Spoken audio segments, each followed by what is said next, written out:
Hey everybody, Robot here for Vespa Motorsport, scooterwest.com for all things Vespa here in San Diego. Check us out on the web, scooterwest.com. So today I'm going to show you how to remove the factory windshield from a Vespa, or the accessory windshield. As long as it's the original Vespa windshield, this one's got the little hologram. They do have a little bit of a trick to them to remove them easily. The Faco and other brands, they have their own tricks to removing them as well. Pretty much all the Vespas, with the exception of something like this LXV or GTV, they have these expansion plugs that go into two holes in the underside of the handlebar. And that's something that they've had with the Vespas since 1996, something they've been doing for a long time. Pretty unique to Vespas. I would say in the last 6 or 7 years, they changed the design of the windshield to make it even harder to remove. I don't know if that was for a safety reason or just to keep people from removing them. So you're gonna need a 17mm combination wrench, and go ahead and turn the handlebars. The turn signals are a little bit in the way, and just go ahead and keep on turning until that's loose. So you can see it's already loose, like that.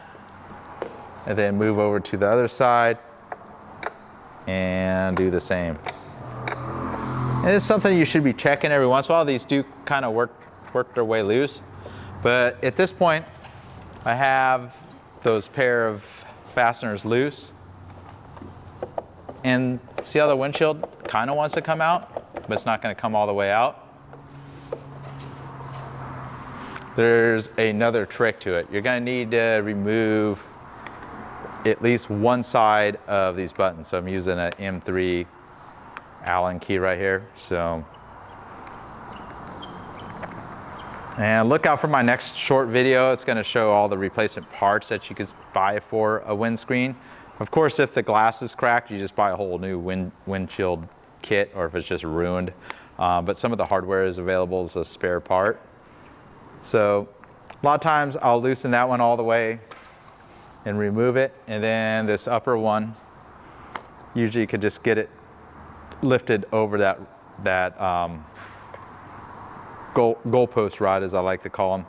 The one thing about the Vespas that are in, specifically the North American ones, is they have the turn signal in the way. So I'm kind of moving that out of the way, and see how I tip the goalpost or the rod to the side, and that unlatches it. And the reason it latches is it's got this little flat, and there's a little metal clip that will end up catching that little ledge right there. So you can see it's got these little devices that the windshield mounts to. It's got the nut that locks up, and this expansion plug and a cone right here.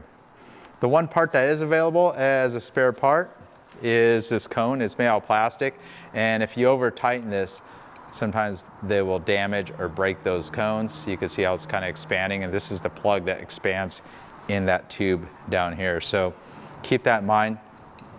You can buy this part as a spare part, and part number is 656-04500, and you can see it's that same identical part here. Once you have one of the goalposts removed, you can see I didn't loosen any of those other fasteners. So give it enough of a tip where it releases that clip.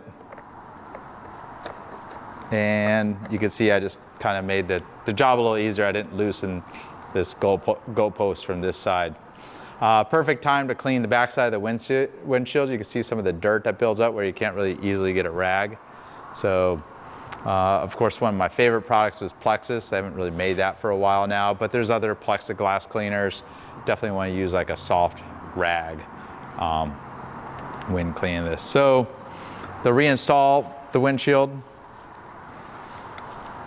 oftentimes you don't even need to tip it. You can we'll just go right past that clip. You just push it straight through. Do the same with this other side.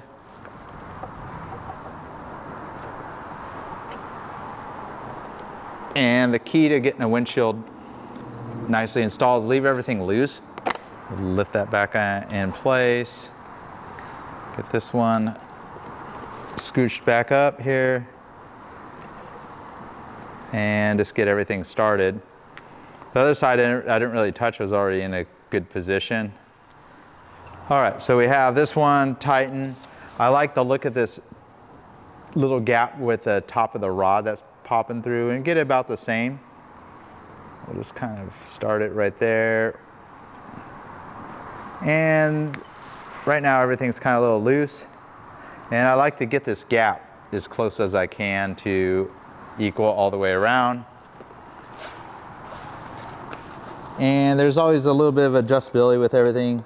You can move it all even when everything's fairly tight. So just go back under here, hand tighten it, then get the wrench, open-ended combo 17 right here. Couple turns, and you can see I can still move it right now. Kind of look at the front, get that gap about the same, and then move to the other side here.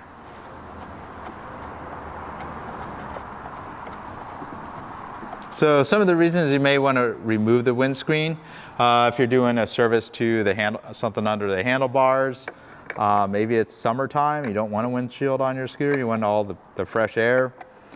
Maybe you need to change it. Maybe it's broken, but there's definitely that little trick to removing those rods. And we're pretty good, so don't need to over tighten it. And at this point, just snug those and don't over tighten these, because these plastic buttons will break. All those parts are available as extra spare parts there for you though. Yeah. And while I'm at it, the mirror's flopping around. Keep in mind, your left mirror is going to have right-hand threads, and then your right mirror's got just standard left-hand threads on it. So kind of go ahead and tighten the lock nut. It's underneath this boot here, and I like to have the mirror head typically right over the grip. So it's all back in place. Everything's nice and tight. Thanks for watching. Robot here from Vespa Motorsport and ScooterWest.com.